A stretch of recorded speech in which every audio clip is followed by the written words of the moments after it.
I'm 94 years old and I am sitting in my own kitchen. In the spring of 1998, 3 doctors and a hospital social worker told my 3 children, in a small room I was not invited into, that I would not last a month if I went home alone.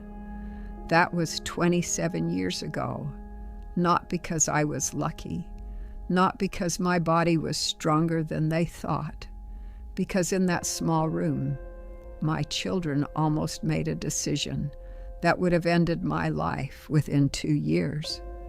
And if you are honest with yourself, your own children have probably already had a version of that conversation about you, or they will have it next year, or the year after that.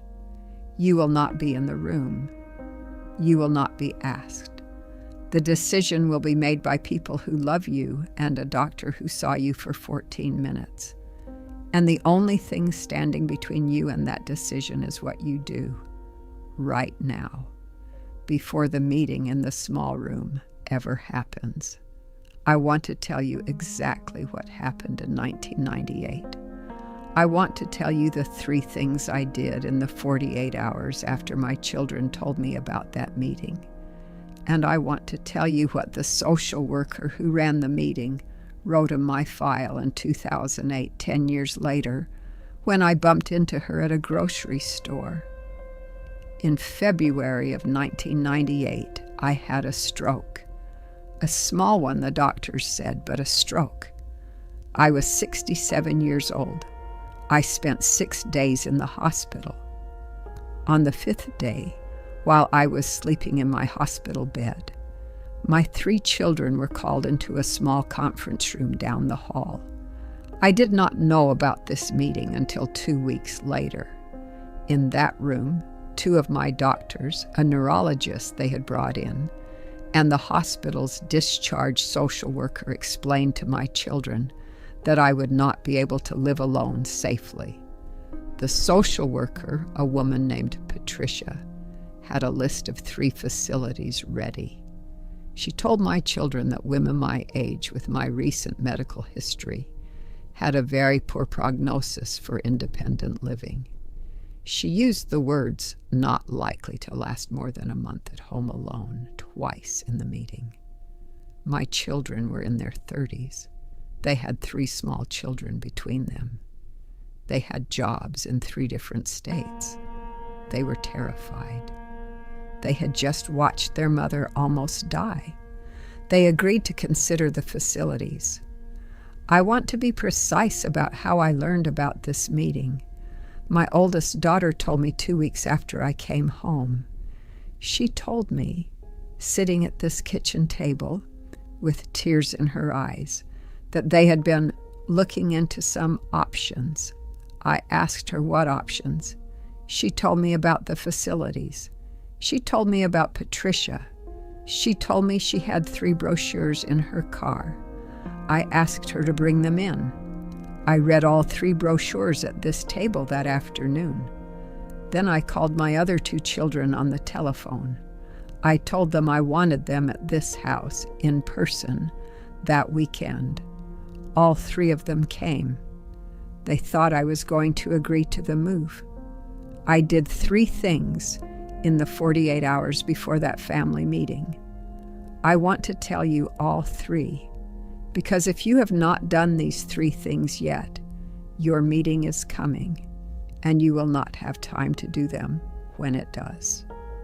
The first thing I did was I called my own doctor, not the hospital doctor, my doctor of 22 years, a man named Howard who had been seeing me since 1976. I asked him one question. If I live alone for the next year with no changes to my situation, what do you actually think will happen? He thought about it for a long time. Then he told me the truth. He said, "Beatrice, I think you will be fine. I think the hospital doctors saw a 67-year-old woman who had just had a stroke and assumed the worst. They do not know you. I have known you for 22 years. You will be fine if you want to be. I asked him to write that down. He wrote it on his prescription pad, signed and dated. I keep that paper in the same drawer as the brochures to this day. A doctor who has known you for 20 years is worth 10 hospital specialists who have known you for 20 minutes. If you do not have a doctor like that, find one before you are 65. The day you need that doctor is the day it is too late to look. The second thing I did was I made a list of everything I had done in the past year by myself. I sat at this table with a piece of paper, and I wrote down every single thing: cooking, driving, grocery shopping, banking, paying bills, gardening, laundry, cleaning, taking my own medications, reading, sleeping through the night, walking to the corner store, driving to my Wednesday bridge club, visiting my own sister 3 towns over. The list filled an entire page, single-spaced.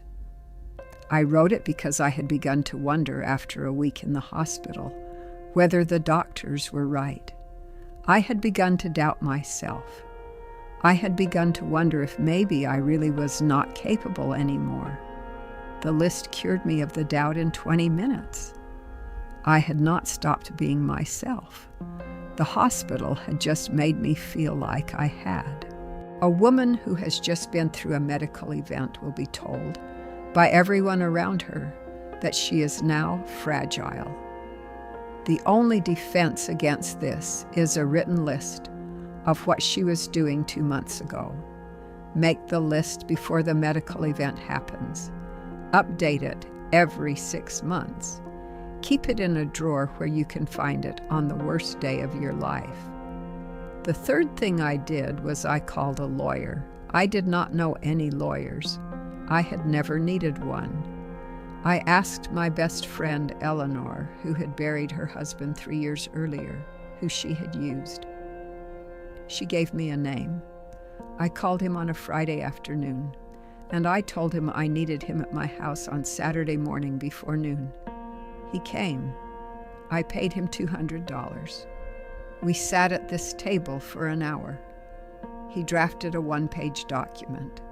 The document said that I, Beatrice of sound mind, was assigning medical and financial power of attorney to my oldest daughter only in the event of my medically confirmed incapacitation, and that no decision about my place of residence could be made without my written consent. I signed it. He notarized it. He gave me 3 copies. I gave one to each of my 3 children that Sunday.